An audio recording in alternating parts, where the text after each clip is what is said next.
Dans le monde entier, quand on parle du dunk, on fait directement le rapprochement avec le basket et par la même occasion la NBA. C'est le move le plus impressionnant, le plus iconique, le plus fou sur le terrain. Enfin, ça reste mon avis. Et si au début des années 50, seuls quelques athlètes étaient capables de marquer de cette manière, faut dire que depuis on a connu des gens un tout petit peu plus féroces.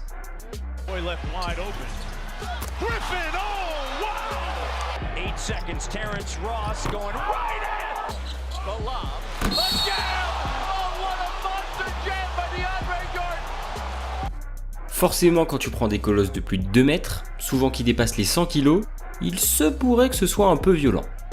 De nos jours, l'arceau et même l'ossature complète du panier sont conçus pour résister, même quand un gros bébé bien lourd vient propulser le ballon. Mais, ça n'a pas toujours été le cas.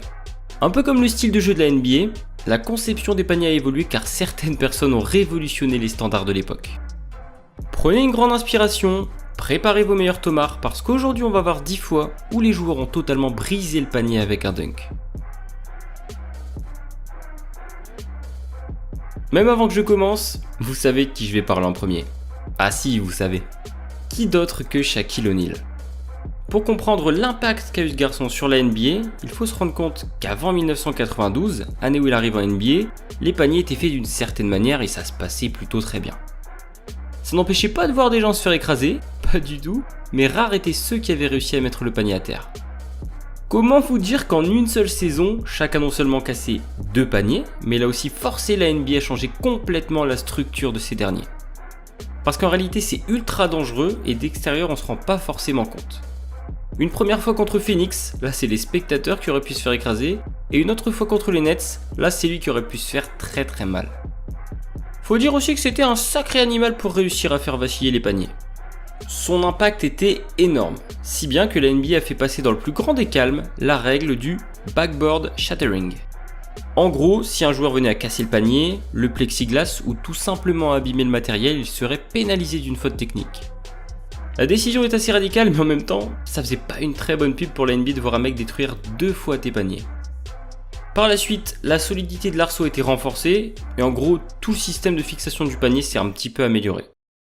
Théoriquement, pour casser le panier de nos jours, il faudrait vraiment une force de barbare.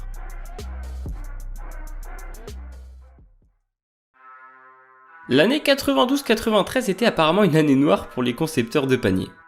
En effet, le Big Cactus n'était pas le seul pensionnaire de la NBA à avoir réussi cet exploit. On retrouve cette fois Chris Morris. Petit joueur bien sympa des années 90 qui a n'empêche fait une belle carrière, surtout chez les Nets du New Jersey. Un sacré morceau d'athlète lui aussi, mais on est quand même sur un format très réduit par rapport à ce que proposait Shaq. En saison régulière, on est sur une petite opposition Nets-Bulls, avec pour le coup une équipe du New Jersey pas si dégueu cette année-là. On est vers la fin de match et Chicago domine, même si le match n'est pas encore terminé loin de là. 4 minutes à jouer, petit drive de Tate George, passe dans le dos, et là c'est le drame. Gros dunk à 2 mains de Chris Morris qui fissure le plexi en 1000 morceaux. C'est peut-être pas aussi impressionnant que d'autres dunks que vous allez voir, mais ça fait sacrément flipper quand même. Bon, évidemment le public est survolté, les commentateurs pareil, et ça fait rire à peu près tout le monde, sauf un homme, David Stern, qui a eu la bonne idée d'être présent ce soir-là. Il va venir donner 2-3 explications un peu confuses au micro, mais on va pas se mentir, il était pas très serein. Bref, au final, en 15 minutes, le panier sera remplacé, on finira le match tranquille sur une victoire des Bulls.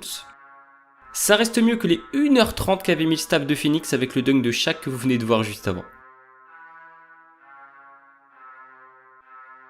On va passer maintenant à une petite histoire assez marrante. Toujours avec un panier cassé, je vous assure, mais cette fois-ci, le contexte est un petit peu particulier. L'auteur de cette masterclass n'est nul autre que Bryant Reeves. Un gros what if dans l'histoire de la NBA, lui qui n'a disputé que 6 saisons dans la ligue et qui aura marqué la NBA par son physique atypique. 2m13, 130 kg et aussi des mains de velours qui dénotent complètement avec sa tête de déménageur. À son palmarès, un moment d'anthologie à l'université. Celui que l'on surnomme Big Country est à l'échauffement avec son équipe des Cowboys d'Oklahoma State lors du Final Four NCAA de 1995.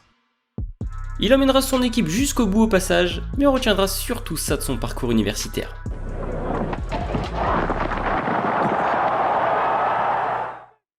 Un véritable bulldozer qui s'est accroché au panier avec un dunk qui paraît assez tranquille, mais vu les mensurations de monsieur, le panier a littéralement explosé.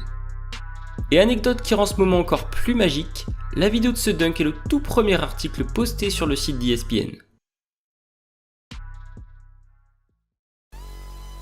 De nos jours, on voit des joueurs qui donnent tout sur un dunk et limite on a l'impression qu'ils vont s'arracher les bras tellement ils propulsent le ballon avec une puissance de dingue. Des mecs à la Westbrook, Derrick Jones ou même LeBron quand il veut, c'est violent. Mais ces gars-là n'ont rien inventé du tout.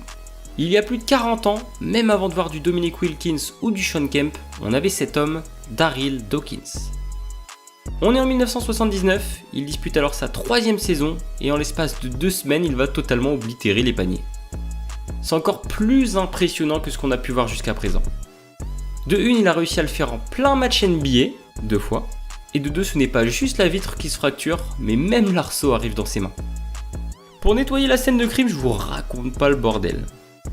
Si on observe les deux dunks d'un peu plus près, c'est indécent la puissance qu'il met dans son geste. Je crois que c'est vraiment pas pour rien qu'on l'appelait Chocolate Thunder. Alors oui, malgré une carrière longue de 14 saisons, Dawkins n'aura jamais été champion et n'aura jamais aucune distinction individuelle, mais à mon sens, il aura marqué la NBA avec ses dunks de malade.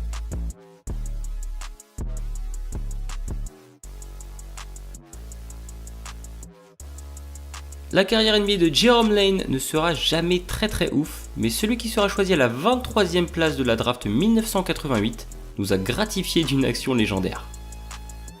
Petite anecdote au passage, Lane a été à Saint-Vincent-Sainte-Marie au lycée, établissement que fréquentera quelques années plus tard Monsieur LeBron James, et l'assistant coach de son équipe universitaire à l'époque n'est autre que John Calipari, probablement un des coachs les plus mythiques de l'ère moderne en NCAA.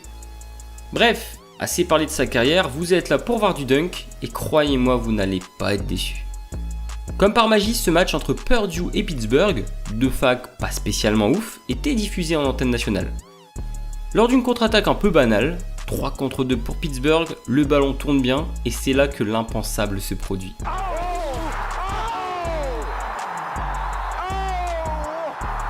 Alors oui, Lane fracasse le panier, mais mon dieu, il met aussi un poster incroyable. Et en ça, je pense que c'est un moment iconique du basketball. Un événement rarissime de voir à la fois le panier brisé, couronné d'une sacrée humiliation. 30 ans plus tard, l'action reste toujours aussi impressionnante et je me demande toujours comment ça a pu arriver.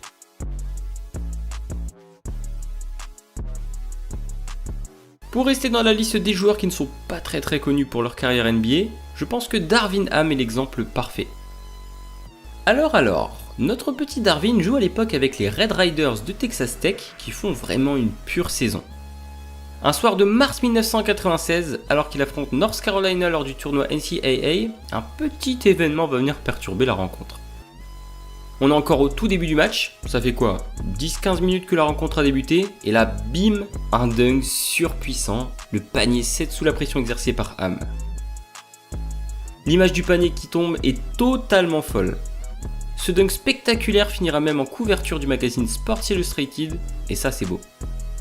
En dessous du panier, on va retrouver en plus de bons petits dunkers. Vince Carter avec son numéro 15 et Anton Jamison ici avec le 33. Au final, malgré de petits imprévus, Texas Tech remportera la rencontre, mais le résultat est un peu anecdotique au vu de ce qui s'est passé pendant le match. Une chose est sûre, ça a dû faire une belle frayeur à ceux qui se trouvaient en dessous du panier.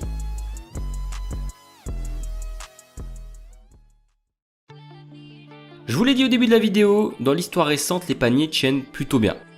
Oui, ça arrive parfois qu'il y ait des petits accidents, mais ça reste rarissime. Habitué à squatter les top 10 des actions de la nuit avec des dunks plutôt pas dégueux, on va retrouver Dwight Howard. Lors des finales de la conférence Est 2009, la série entre le Magic d'Orlando et les Cavaliers de Cleveland débute à peine. C'est en quelque sorte LeBron à son prime avec déjà 7 ans de NBA contre vraiment des Floridiens qui font peur à toute la ligue. Match 1. Seulement 1 minute de jeu, les hostilités sont déjà lancées et Cleveland démarre très fort avec 2 paniers d'entrée. Dwight Howard tente de répondre, mais faut croire qu'il a été un petit peu trop fort en s'accrochant à l'arceau. La violence du dunk fait vaciller l'horloge qui vient s'écraser juste derrière. Après premier panier du match pour son équipe, à l'extérieur, il veut certainement montrer que physiquement il est présent. Mais là, il a fait monter l'intensité du match d'un coup. Clairement, c'est pas aussi impressionnant que ce que l'on a pu voir jusqu'à présent, mais comme quoi ça arrive encore de temps en temps qu'un bon gros dunk fasse plier le panier. La carrière de Michael Jordan est remplie de moments iconiques. Le flu game, The Last Shot, le buzzer sur Craig Hillo, enfin bref, on pourrait citer des dizaines et des dizaines d'actions mythiques où il est l'acteur principal. Mais avant que son nom soit connu par tous, avant qu'il soit autant médiatisé, lui aussi a réussi à se faire peur en brisant un panier. Pour vous remettre dans le contexte, on est en 1985. Jordan vient à peine de paraffer son contrat avec Nike, et juste après une seule saison en NBA, c'est déjà une vraie star. Il vient faire un petit tour d'Europe avec son équipementier, en passant par Paris, avec une photo incroyable face à la Tour Eiffel, par Londres, où il s'entraînera avec des enfants, mais aussi et surtout, il viendra montrer ses qualités lors d'un petit match amical en Italie. Il enfile sa plus belle tenue orange et noire et inscrit 30 points. C'est Jordan au maximum de ses capacités athlétiques ou en termes d'agilité. Et en contre-attaque, Michael va nous claquer un dunk un peu trop puissant qui va entièrement briser le plexi du panier. 3 joueurs de l'équipe adverse se trouvaient juste en dessous, fort heureusement aucun d'entre eux ne sera blessé. Comme quoi Jordan aura vraiment tout fait durant sa carrière. Globalement, ce qu'il faut retenir, c'est que les paniers ont bien évolué, et c'est vraiment rare d'en voir un céder sous la pression, mais ça arrive encore. La preuve avec DeAndre Jordan ou encore Zion, si tu t'accroches un petit peu trop, ça peut plier. Je vous remercie d'avoir suivi la vidéo jusqu'au bout, j'espère en tout cas qu'elle vous aura plu. J'ai essayé de mettre selon moi les moments les plus marquants avec des paniers brisés, mais si vous voulez en voir un peu plus, je suis sûr que sur YouTube il doit y en avoir d'autres bien sympas.